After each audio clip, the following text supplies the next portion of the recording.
Ayos mga upo ng katawan nito. Sumandag ka. Anday. Tanggalin mo lahat ng nilagay mo sakit sa kanya. Lahat. Itapon mo.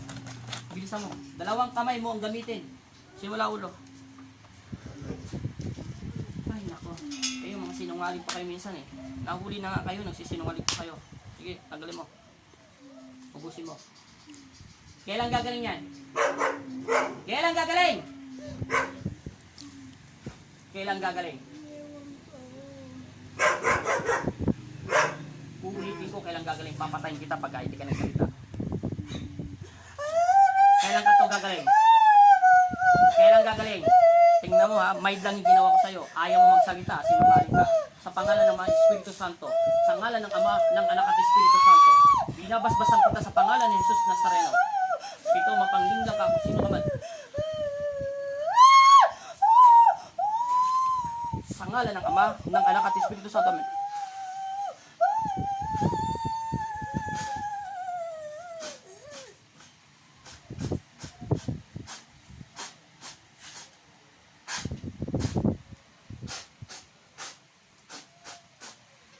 Amen.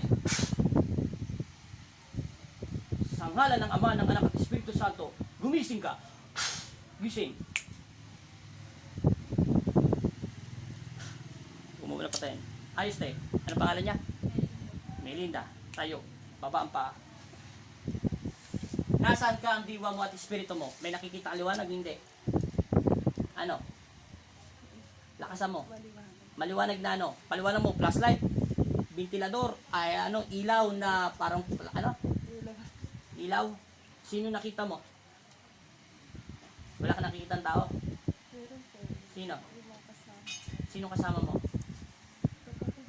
Nasa yung kapatid mo? Saan mo siya nila nakita? Tapos saan pa yung iba? Wala ka na nakita? Wala ka nakita kahit ano nyo, mga taong mga hindi mo sila kilala sa katabi nila? Yung totoo, huwag ka magawa ng kwento dahil hindi tayo nagkukwentuhan dito. Wala ka nakita kahit sino na nakita sa'yo, kahit shadow lang.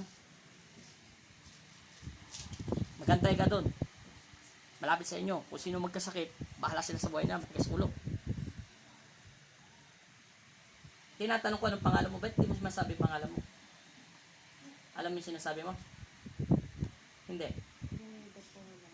Ano sabi mo? Hindi, huwag mo pakaramdaman yung sakit nyon. Mild lang yung ginawa ko sa'yo.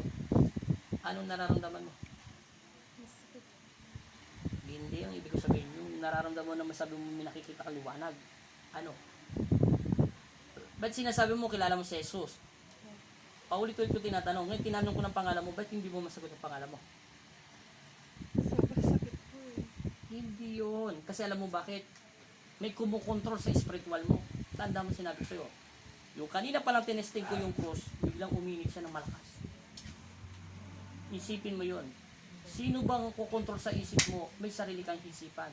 Diba sabi ko sa'yo, manatili kayong magdasal sa Panginoon Kristo dahil itong 2020, sinabi ko na sa lahat ng pasyente ko yan. Hindi inaasahan maraming dilubyong mangyayari. Bago pumasok pa lang ang 2020. Ano ang dapat gawin ng mga tao? Laging magdasal at manhalig at manampalataya at alisin ang galit sa isip at puso. Ngayon, hawakan mo yung tiyan mo kung masakit pa.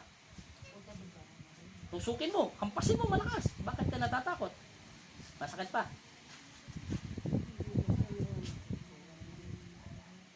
Mabigat na parang ano?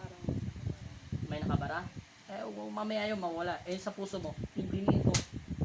May naramdaman ko na parang may tumusok sa'yo. Alam mo ba kung sino yon? Yun ang gahit sa puso at isipan mo at konsensya mo. Yun ang masamang espiritong pumapasok sa loob ng katawan ng tao natin. Tanongin kita, isang tanong, isang sagot lang. Ano ba ang problema mo sa buhay mo? Marami, di ba? Saan? Alam ko na kung sino yun. Naalala mo yung binanggit kong pangalan kanina? Alam mo bang may galit ka sa puso mo? Bakit marami kang problema? Ang ibig ko sabihin, dapat manatili ka sa Panginoon dahil kasama nyo ang pagsubok. Kasama nyo si Jesus yun, siya ay nasa lupa pa. Alam mo kung sino yun? Isa siyang demonyo.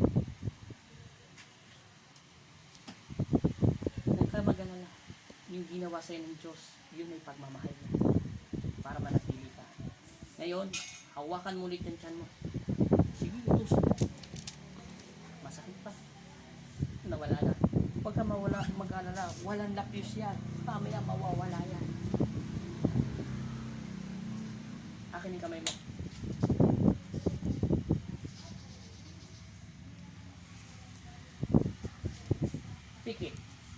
pangalan ng Ama, ng Anak at Espiritu Santo, masamang espiritu, umalis ka sa loob ng katawan ng taong ito, patahimikin mo to sa pangalan ni Jesus. Amen. Ama Jesus, sa mga Nazareno, kami ang iyong mga nakilay nyo kami sa pangalan, at masamang espiritu, binigyan mo ako ng kapangyarihan, kaya kayo po, muna sa aming buhay. Amen. Binabasbasan kita sa pangalan ni Jesus. Amen. Pagpag. Yung paa, ang pagpag mo, lakasan mo. Sige, pagpag mo, huwag ka matakot. Oh. Sabi mo, in Jesus name. Sa pangalan ni Jesus. Sa pangalan ni Jesus. Sa pangalan ni Jesus. Amen. Amen. Amen. Hinto mo pa mo. Uminit pa. Yung kanina, habang nagdarasal ako, uminit ng cross, hindi. Okay. Amen. Sige. Pakaramdam mo sa sarili mo. Anong pakaramdam mo ngayon sa sarili mo? Paggang na ano? No, anong sasabihin mo sa Panginoon? Sa Kristo, sa Jesus Nazareno. Maraming salamat po. Sa himalang ginawa sa'yo. Suntukin mo yung tiyan mo, kamay yun, hindi ka masasaktan. O, dumigay ka na. Sige, suntukin mo. Di ba, dumigay ka pa? Sige! O, sige, didigay pa yan. Huwag ka matakot, hindi ka masasaktan. Sige! O, didigay pa yan, marami pa yan. O, sige! Tapa mo. Hindi. O, bakit ka bumigay? Dahil may dasal pa yung kamay mo. Diba nilagyan ka ng krus ng Panginoon sa kamay niya? Tapon. Sige, tapon mo yung tapon. Dalawang kamay. Sige. Kain tubig. Sige, tapon mo yung tapon. Pag wala na, kalahati lang. Tama na. Anong pangalan niya? Sige, tapon mo lang. Pangalan niya. Apelido niya. Ha? Karanto.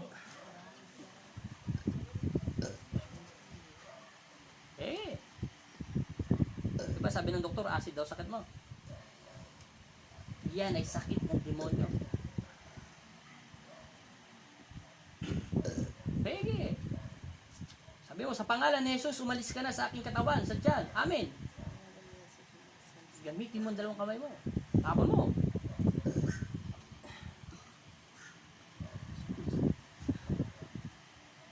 Sige. Ilang minutes na pa eh? 7. Kaya sa 10 minutes, matanggal mo lahat yan.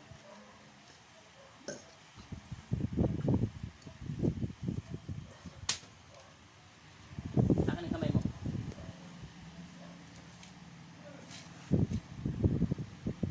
Piki, huwag ka mag-isip ng sama. Pakitulutan mo ako.